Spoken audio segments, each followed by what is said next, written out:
Hi everyone and welcome to another episode of T-Dog RC, and today's video is all about building the Avios Grand Tundra from Hobby King. I don't think it's going to be a very complex build. I've downloaded the instructions from Hobby King's website to have a look at. It does look fairly straightforward. The most sort of complicated bit I think actually is getting the undercarriage set up. But other than that, it's fairly straightforward. So what I'm going to do is I'm going to stick the camera up on my camera mount so we can get an overhead shot, and you can watch along as I get this assembled. Before we get stuck in, just a quick one to say, if you haven't subscribed to my channel and you're into fixed wing RC, whether it's foam, electric, or Balsa, Nitro, EDFs, the whole lot, even a bit of FPV, then you're going to want to subscribe to my channel. It doesn't cost you anything to subscribe, so hit that subscribe button, hit the bell button to be notified when I release new videos, and also if you're feeling nice, then give me a thumbs up because that really helps me out as well. Thanks to everyone who's already subscribed, I really appreciate it, and without further ado, let's get stuck in.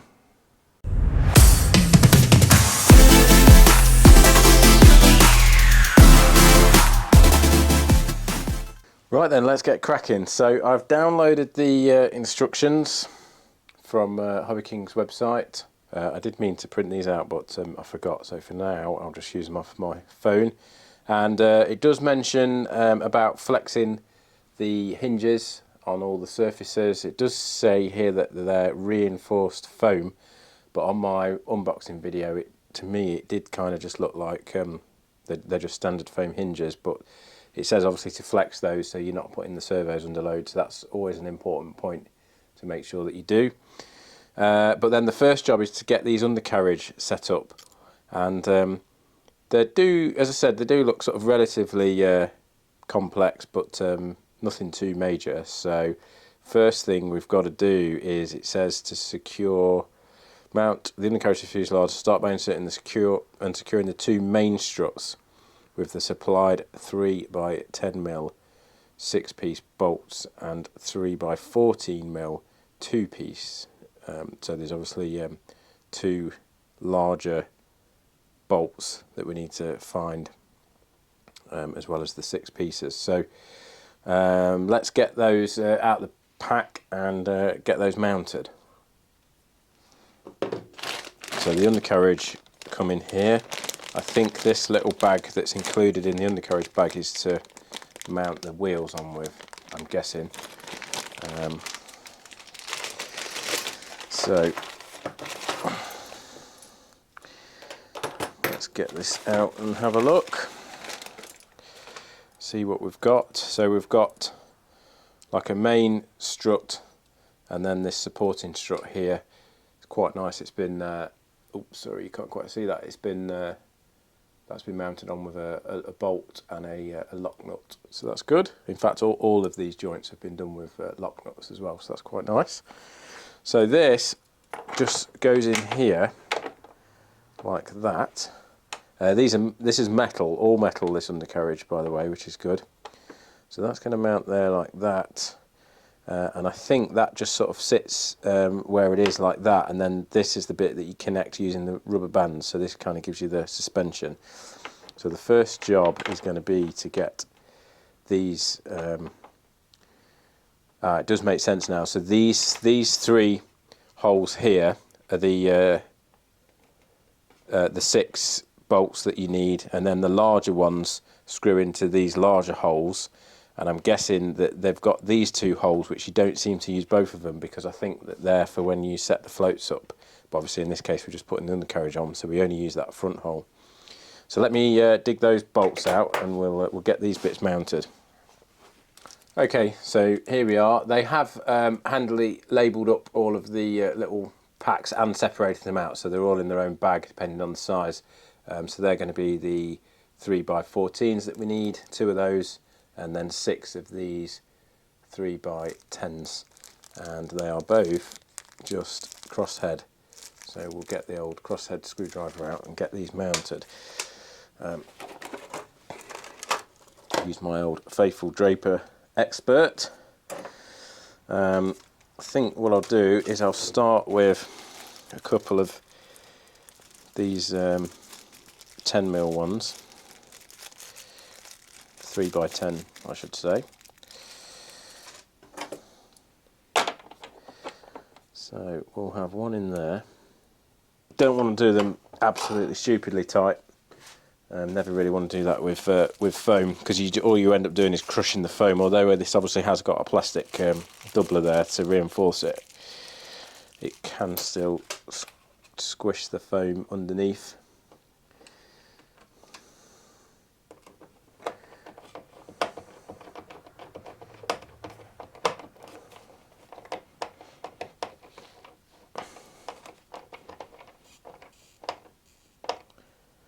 And I haven't put any Loctite on these either, so should be alright with it being an electric model. Hopefully there won't be too much vibration, but we'll just have to keep an eye on those, and if it looks like they're coming loose I'll have to put a little dab of Loctite on.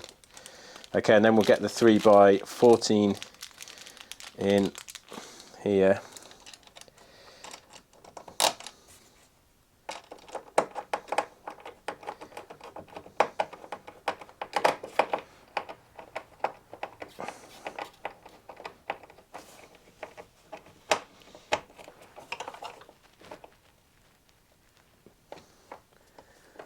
Okay, that feels nice and solid. They really are quite nice, these Undercarriage. They feel really sturdy.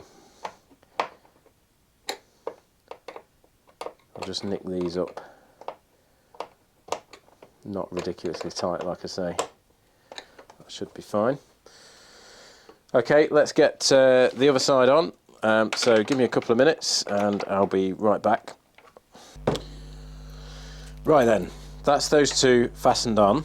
And then next job is to put this brace on, which goes this way around like this, and then there's two holes in these front mounting points here, so that goes like that, I think, or does it go in the middle? It goes in the middle actually, so it goes in the middle like that, and then in the little bag that came with the Undercarriage there are the 2 bolts plus some lock nuts. Well, they actually give you 3 bolts, don't know why, maybe they're just giving you a spare, I guess.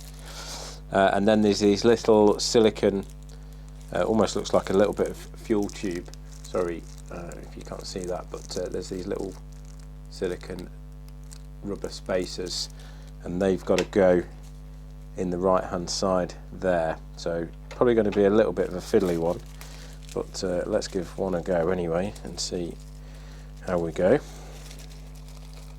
There's also some bigger lock nuts in here which must go onto the end of the thread there for when you put the wheels on, would be my guess. So they're the 3 components that you need to fasten each side on. So another little, looks sort of like a 3x12 or something like that, little rubber spacer, and then the lock nut. Question is this going to be super fiddly with it having this spacer? Let's try and have a go. I might actually sit down for this.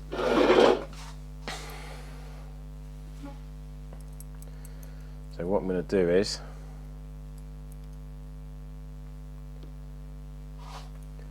get this one in first. So we've got the bolt, then the leg or brace,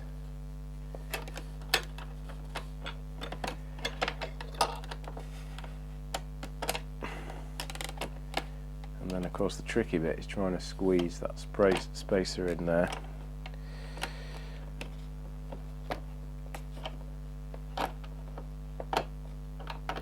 But I think we've done it. Just got to get it through the other side now. Right, that's got that one in. I just had to use the same size Allen wrench, but this one seems to go in a bit easier. So I think before I get the lock nut on, I'm just going to get the other one in position, and then I can get them both tightened up. So this one should be a bit easier because it's just slightly closer to me. So we'll get the bolt through.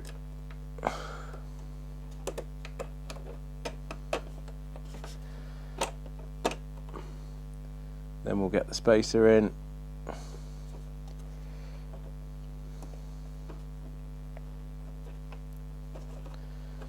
That's it.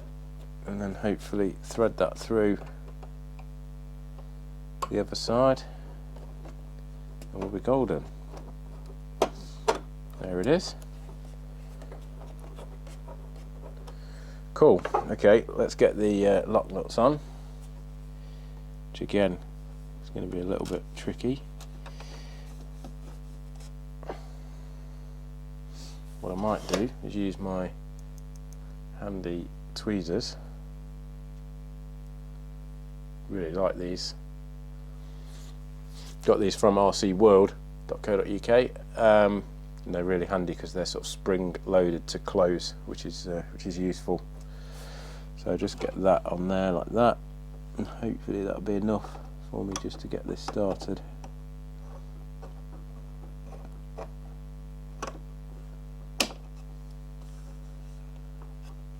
I think that's got it, and then I can get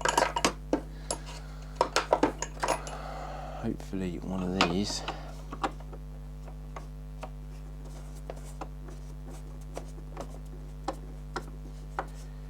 And I don't suppose this wants to be ridiculously tight because I'm assuming it wants to.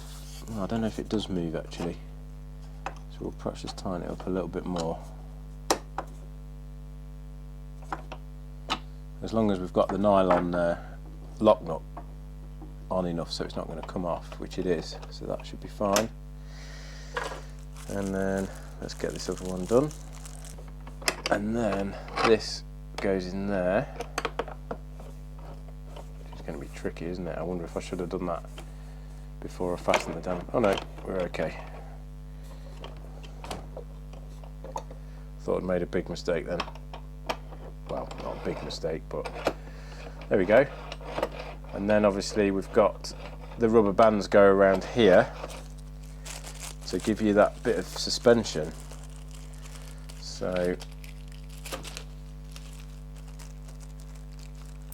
we don't need that bag anymore, so I'll throw that one away. Check there's nothing in it.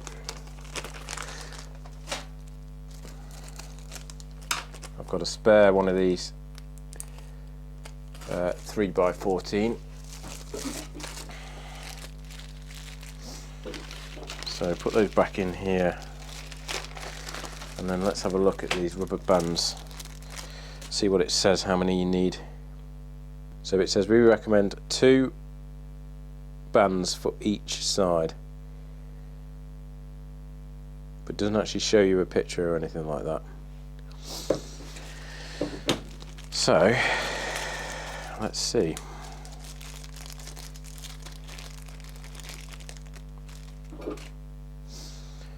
They're certainly pretty big, so we're going to have to tighten these up quite a bit. Okay, so you have to basically twist the bands 3 times to get them on. Otherwise, you know, double, as you'll see here, just is nowhere near tight enough. So it's three twists, which is then actually quite tricky to get on.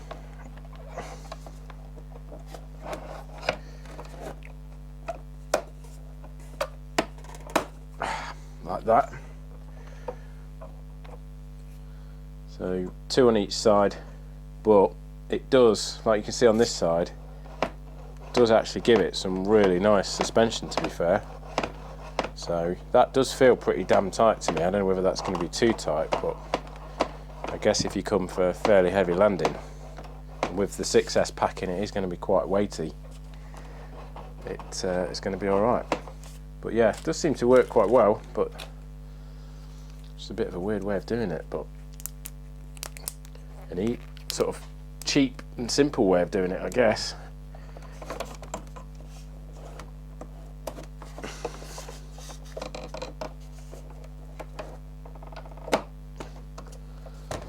So there we go, that's both sides done, and that's a nice solid, when it hooks back because there's these two tubes that butt up against each other. It's a real nice sort of, you can hear it there, it's a nice solid click. So yeah, I quite like that. They're really nice undercarriage, really solid, and you've got that nice bit of flex there, so pretty good. Okay, so there we are then, main undercarriage done. That was fairly straightforward. As it happens, I thought that would be a little bit tricky, but nice and simple. In the instructions it says next thing to do is put the wheels on, but if you watch my unboxing video you'll know that these things are next level. They're just absolutely massive, spongy, unbelievable wheels. But I'm not going to put them on yet because they're so big. They're actually going to make it quite difficult to sort of work around in my workshop. And of course, as soon as I put the wheels on and I turn it over, once I get the tail wheel on, it's going to roll about. So I think I'm going to leave these off actually for a little while. But next job, according to the instructions, is to move on to the rudder and the tail wheel. So yeah, we've got to do the rudder, put the rudder on first. Insert the rudder into the hinge socket on the trailing hinge of the vertical fin. Secure the rudder into place with the supplied self-tapping screw. While holding the rudder in position, do not over-tighten the screw for freely mover. It says. You probably can't see that on the camera. Let me zoom in. Any ideas what that means? I think it means freely movement. Anyway, let's get stuck into that. Right then, so next job is to get the rudder installed, and it's basically sort of slots into place using these plastic sort of cylinders here, and then I guess that clips on, and then there's one small self-tapping screw. It's only a tiny little thing actually, just there. That goes in the bottom just to secure the rudder in place. So we'll let's get this slotted in. So if you can see there, there's like these round slots ready to take this. So we'll slot that in like that. That clips in there.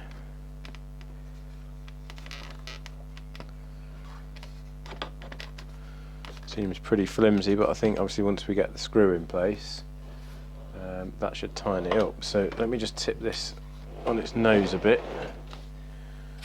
and get that screwed in, which you won't be able to see, so I'll be back in a second. Okay, so that was pretty straightforward. Let me turn it upside down just so you can see what I did. So it's just that screw there that you can see, so this one here, and basically just screwed it in place. Initially was just slightly too tight, so it was stopping the rudder from moving, but then just backed it off a little bit, and that's fine, and it seems secure enough.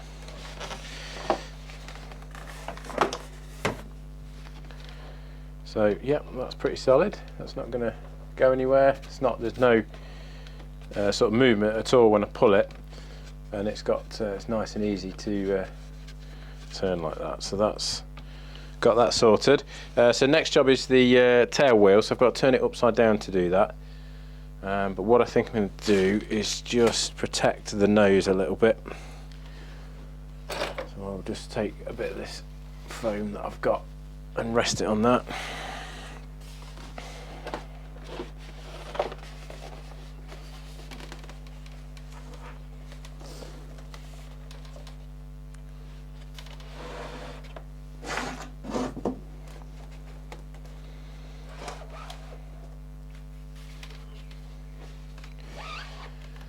Okay, so hopefully you can see that. So putting the tail wheel on really is relatively straightforward. So everything comes in this bag that you need for the tail wheel. There's a couple of springs in it as well, I'm guessing just to keep it straight. So I imagine the springs go between there. So I'll just double check. Okay, so yeah, so it's just a case of putting these two sort of self-tapping screws in that are supplied in the tail wheel bag. So we'll just get those fastened in. I am actually just using the supplied screwdriver as it happens. Just tend to fit quite well into these heads, although I think on this one it's going to slip a little bit as it tightens up. So I might have to just use something else. Let's see.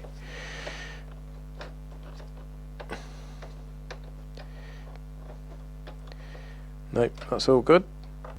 Okay, that's got that tightened up. And yeah, I do actually find that these screwdrivers, you sort of think they're a bit of a gimmick, and I know I did say I was going to use my sort of trusty Draper one there, but these the head on this is quite big, and it does actually lock quite well into some of the cross head screws, certainly the ones that are supplied. And of course you don't get too much you know, leverage with this as well, with it being fairly small. So don't throw these away, they are quite handy things to keep.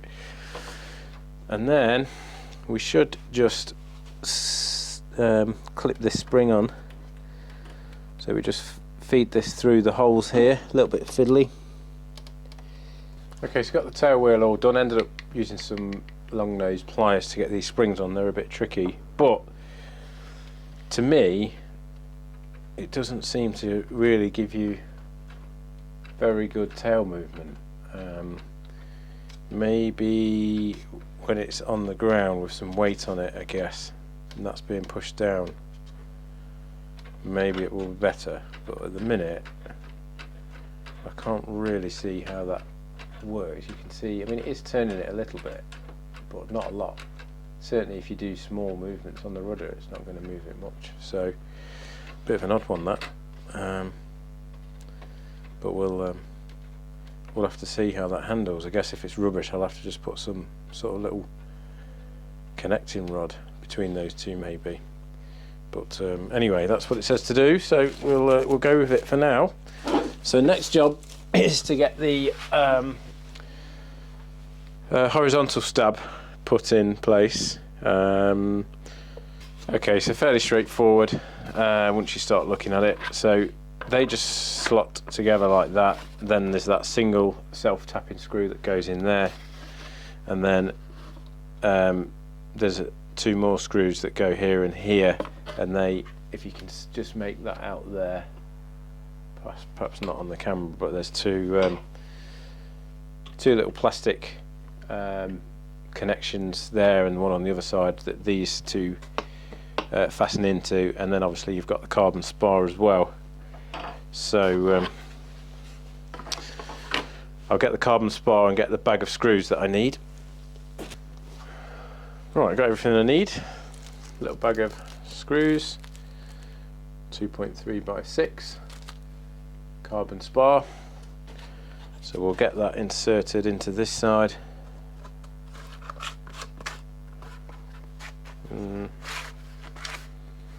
Seems to go in a little bit too much. Maybe it will be better going in this side.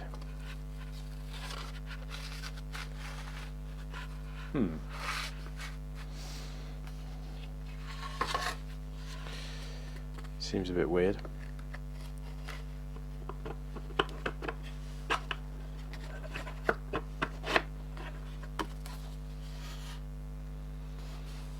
Seems a bit odd because the spar can basically slide all the way in on both sides, but you would think it would stop after a certain point. Well, after it got to halfway, really. But anyway, we'll have to deal with that. So let's get this inserted in here. Okay, so next job is we've got to get these push rods hooked up. So this one's obviously for the rudder here, and then same on the other side for the elevator. And I won't need to use my servo tester just yet, because these are the ones where you just sort of slide it through and tighten it up with the grub screw. So I can leave that I can loosen that off, then get them centered up and tighten that up. So it's quite easy to do with these sorts of connectors. So I'm assuming these two push rods are the same size, but we'll just double check.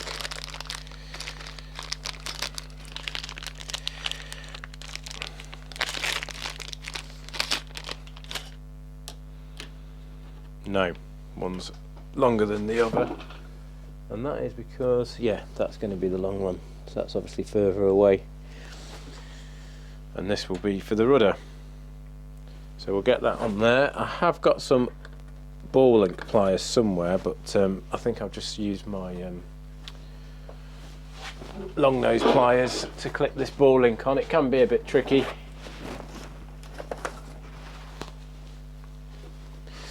We'll get it in here first. So we slide that in there, and then I'm just going to squeeze this on. Apologies for the brutal use of the pliers.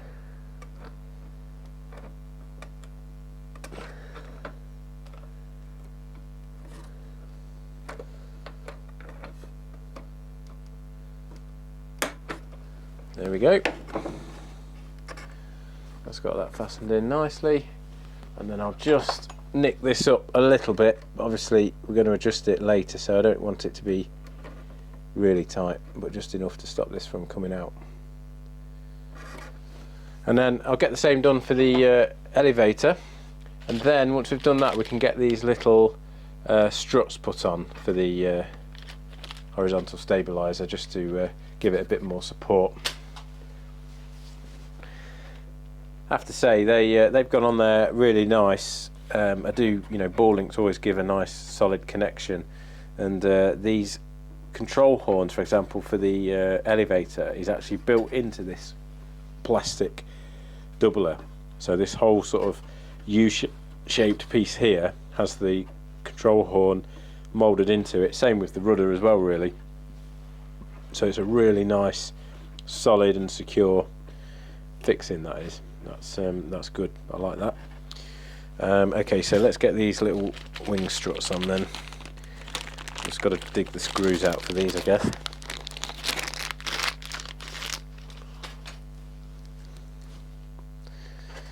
So these should pretty simply just screw in place like that. And like that. So I'll just figure out which screws I need, and I'll get that sorted.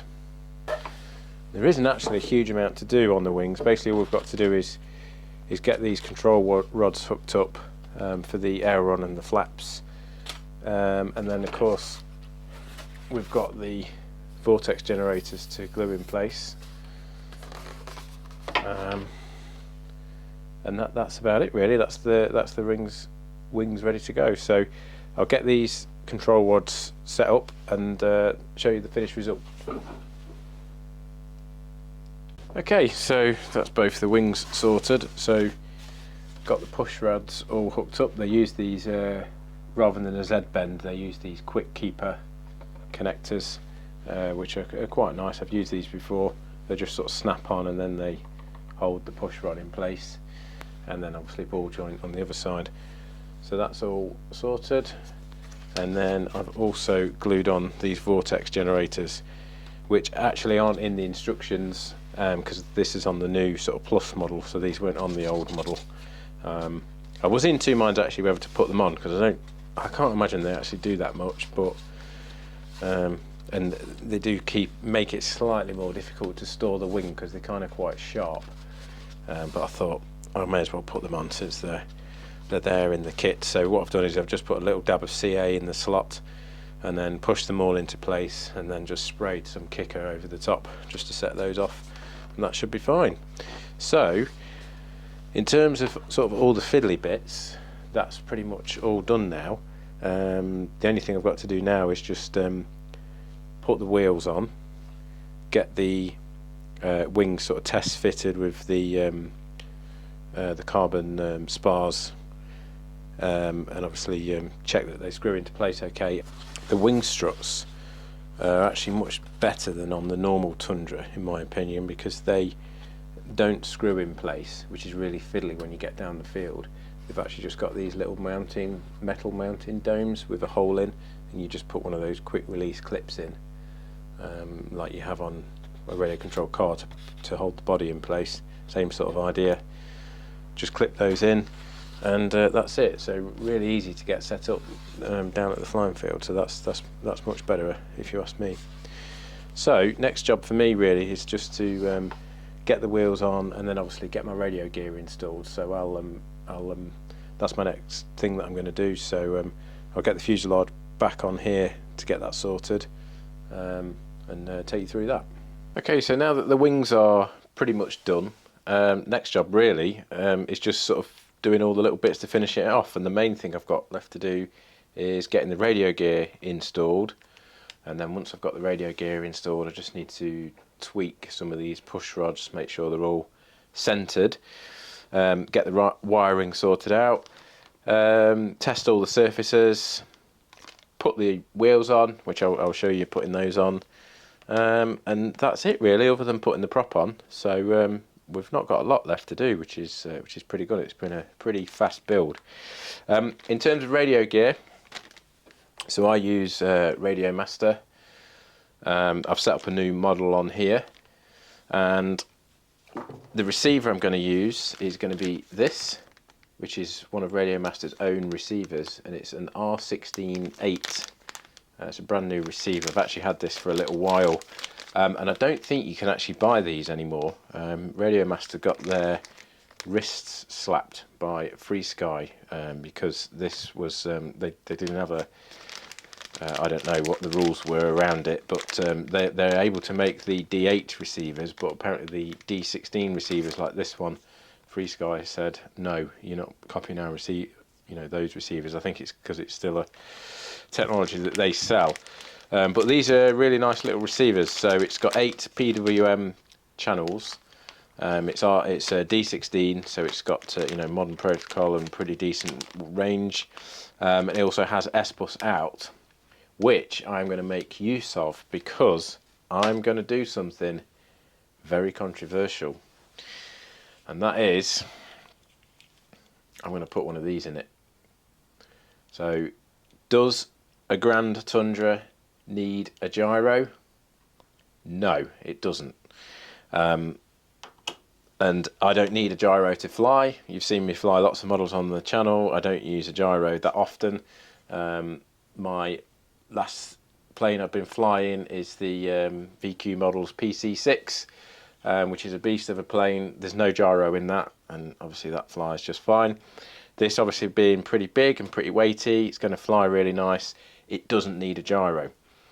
But the reason I'm going to put this in is I was having to think about it, and I was thinking, oh, it doesn't need a gyro, I won't bother putting one in. And then I sort of thought, with it being pretty big and fairly weighty when it's got the battery in it, it's got those great big wheels, plenty of power from a 6S battery.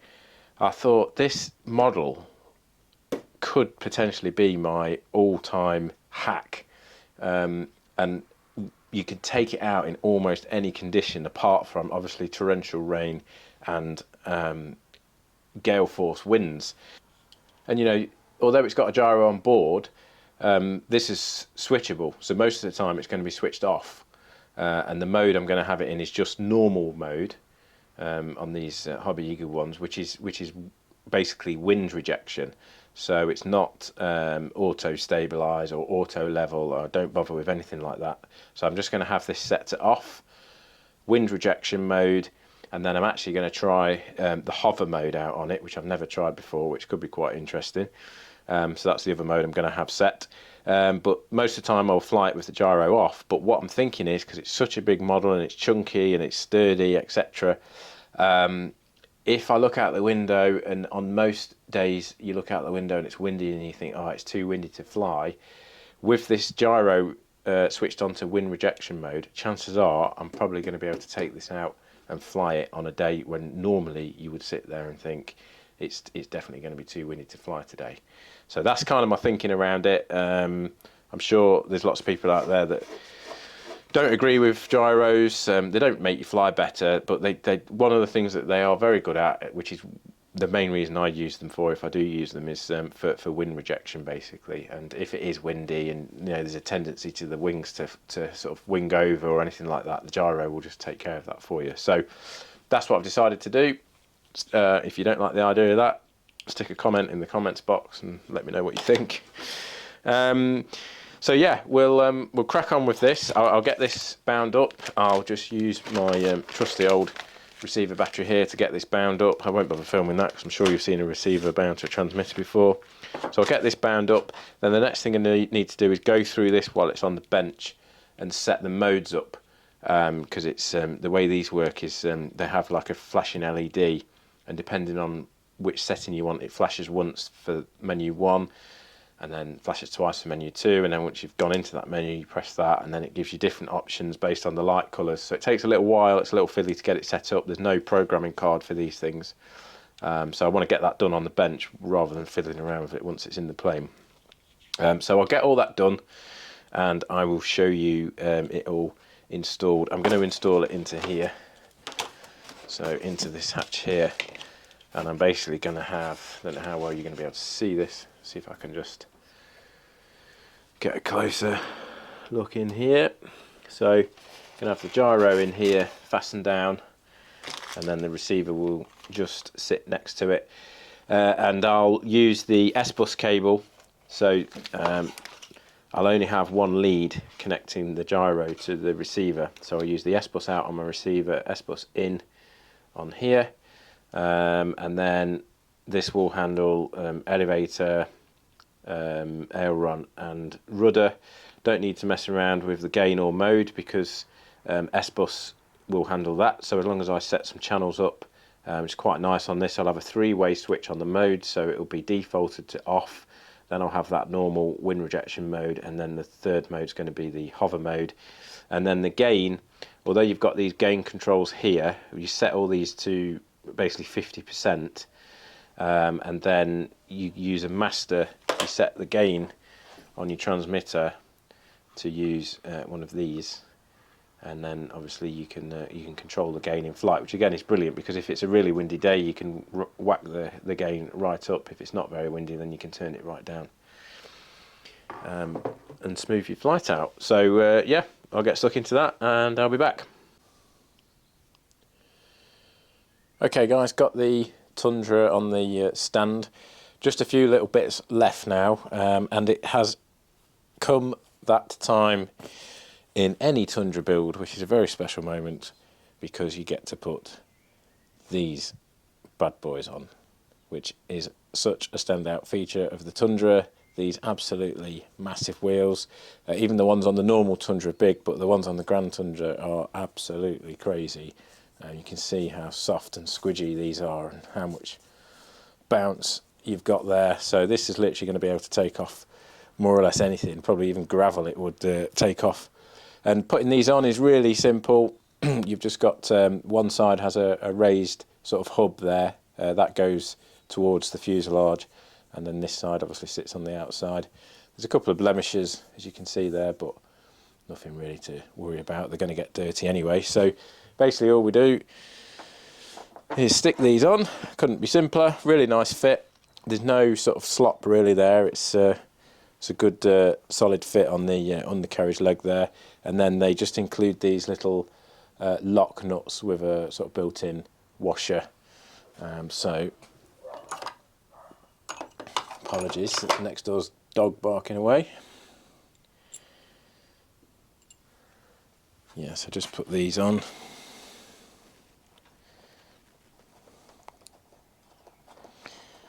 So I just screw that nut on there, tying it up with that, which is the wrong one.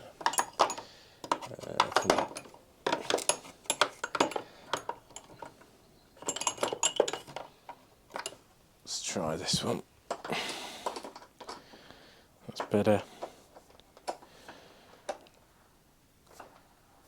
Okay, just back it off a little bit so it's not catching there.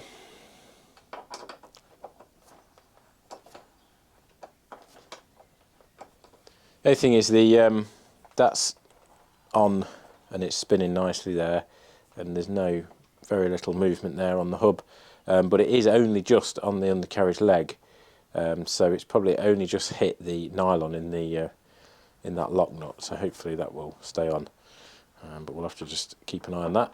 So I'll get the other side on, and then next step is just putting the wings on. Getting the wings on is very straightforward. So you've just got these two spars, one goes in there and then this one goes in there,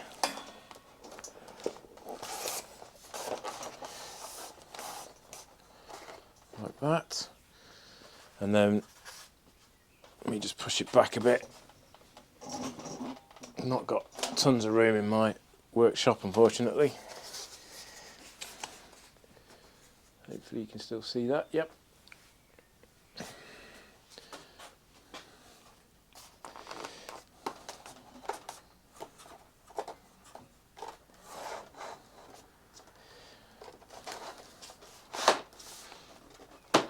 And then it should.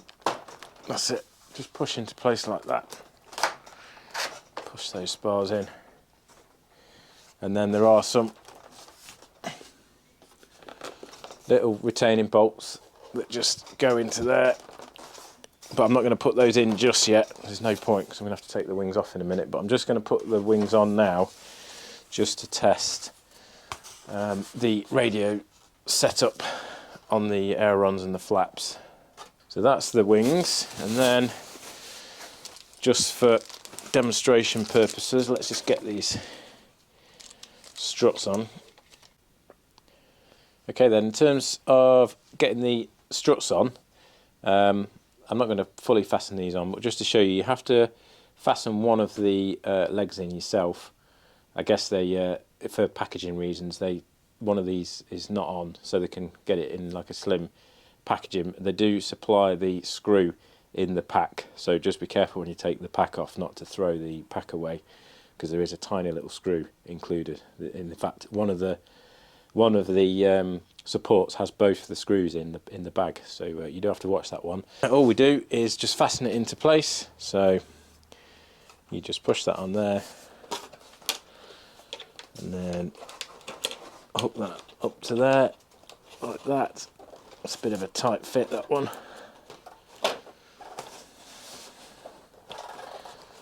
I've got to be a bit careful because it does want to try and fall off my stand. And then to actually fasten it in place, they just give you a bag of these quick release clips. So as I say, I won't fasten it on now, there's no point, but that's as easy as it is. So down the field, that's only going to take, 30 seconds per wing just to get that set up. So that's good. So that's that sorted. I've just temporarily just put the nose cone on there just to keep it safe more than anything, and then I have got to fit this 6S prop, but I don't want to do that at the minute while I'm messing around with it, messing around with the radio gear and all that, 'cause it's a big prop and it's pretty, with a 6S battery, pretty dangerous to have that on in the workshop. You're going to do some serious damage if you get your hand stuck in that. So I'll leave that off until we get out to the field. A couple of other bits I've done down the bottom end. Let's just get that zoomed in a bit there. So I've Loctited the little grub screws in the brass collet there, or whatever we want to call it.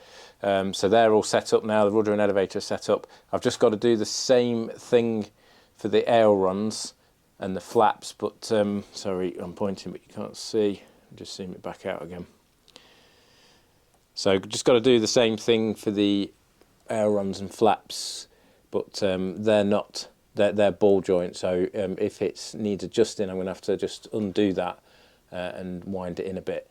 So I'll just get that done, and then I will show you the finished result. Right then, it just about fits in my workshop, and the good news is it's all done pretty much. So all the radio gear's hooked up, so everything's moving nicely, ailerons set up They were wrong, so I had to flip them around in the radio, wrong direction. And then I've got my flaps. I've got these on a delay as well. Well, not a delay, but just slowed down. So you can see on full flaps there, you get those huge big flaps that the Tundra is also famous for. So they're working very nicely. And then one thing, so it's got the lights on, which is quite nice. So you've got the green light on the right hand side and red on the left. And then there's a little flashing light underneath as well. So I don't think I've had a plane with lights on before, so that's quite good. But one thing is good, if you set channel 8 up on your receiver, if you've got enough channels, there is a spare lead from the light system. So if you get that plugged in, it then on a switch, you've then got these landing lights. And if you've got it on a 3-position switch, then you can either have them switched off, flashing, or just on permanently like that, which is pretty cool if you're into that sort of thing. So it should be quite good to put that on when I'm coming into land, just for a bit of added effect. I've also just had a quick check of the CG. I just sort of balanced the prop on the front there like that, and I've got the battery in, and the CG is pretty much spot on. It's more or less, I don't know if you're going to be able to see, but there's a servo wire channel under there, and it's just in front of that servo channel is about where the CG is, and it balances just slightly nose heavy with that, and that is with a 6S. I've not put this in properly, by the way. It's a bit, I've still just got to sort this out a little bit in here, but that's with a 3300 milliamp 6S pack, one of these heavy duty ones as well, so it is quite heavy. But yeah, that's not, it's sort of, I think it's going to end up going about there, something like that, so it's not pushed right forward. As you can see there's still a fair bit of room on the tray, but I think that's going to be about right for the CG. And then what I'm trying is, and this is a tip from the RC Informer channel, is on the battery tray, rather than using Velcro, because for as big a model as it is, the access to the battery is actually a little bit fiddly, because they've only given you this front section which comes off, so you've kind of got to get the battery in, and then while it's in there you've kind of got to get your hands in and fasten it up. It's a bit crazy really, considering how big the model is, but what I'm trying anyway is this shelf liner, this anti-slip shelf liner. So hopefully that with the Velcro strap should hold this big 6S battery down, because it is a bit of a brick. So yeah, I've just sort of glued that on. I don't know what the best glue is for it really, but I've used some like Yoo-hoo contact adhesive, so we'll see. I'm just going to leave that to dry. But the speed controller, there's not really anywhere for the speed controller to go, so that kind of gets in the way a bit, because you can't really tuck it anywhere. So anyway, hopefully once that glue's gone off, that'll be sorted. And then one thing I am impressed with is these servos. Although at the minute they are twitching a little bit, but I think that's probably because my 6S battery is getting a little bit on the low side. But they seem really accurate and really smooth. So if you kind of see the rudder there, let me see if I can just zoom in a tad on that. So I've got everything, all the surfaces centralised nicely as well, as you can see on the rudder there. And if I just move that, you can see it's absolutely spot on going back to the middle, and that's the same for the that's full throw there, by the way. I've got dual rate set up, but that's the same for the elevator. So as you can see, it's going right back to the middle every time. Whereas some models, you do find that they don't always centre properly, and you have to sort of fiddle around with it a bit. And obviously same thing there for the ailerons as well, and they sound really nice and smooth. So yeah, you can see the servo just twitching a little bit there, but that might be a bit of interference. I've Wi-Fi around here and that sort of stuff, so I'm not too worried about that. yeah, so there we are. Hobby King Grand Tundra from the Avios range. It's been a pretty straightforward build, no issues to report, no sort of things really of note that I can you know, tell you that you need to watch out for or anything like that. It's all gone together very easily. So I hope this video has been helpful. I hope you've enjoyed following me along with it, especially if you're thinking of getting one, then I hope this has helped you out. It is a nice model. You know, although it's a foam model, it does seem very nice quality. There's a fair bit of thought gone into it. You know, just things like having those lock nuts for the wheels, and the undercarriage seems like a really nice sturdy setup. Just seems like a well put together sturdy model. You know, nothing, I've not had to like force any bits together to make them fit or anything like that. Everything's fit really well and all that sort of stuff. So can't really complain about it at all. My only one little complaint is just that battery compartment does seem a little bit fiddly to get your hands in, but that's a very minor point. So yeah, as I said, hope you've enjoyed it. And if you haven't subscribed, then hit the subscribe button if you're into this sort of thing and into fixed wing RC. I fly all sorts of stuff on my channel and build all sorts of things on my channel, from this sort of thing to EDF, foam jets, balsa stuff there, nitro. So yeah, another little EDF there, and also some FPV stuff up here as well. There's my wing, which I've got to Maiden as well. So next video on this is going to be the Maiden. So if you have subscribed, then if you click the bell button, then you'll get a notification for when new videos come out. So make sure you do that. And finally, it really helps me out if you could give me a thumbs up and click that like button. And thanks to everyone who has subscribed.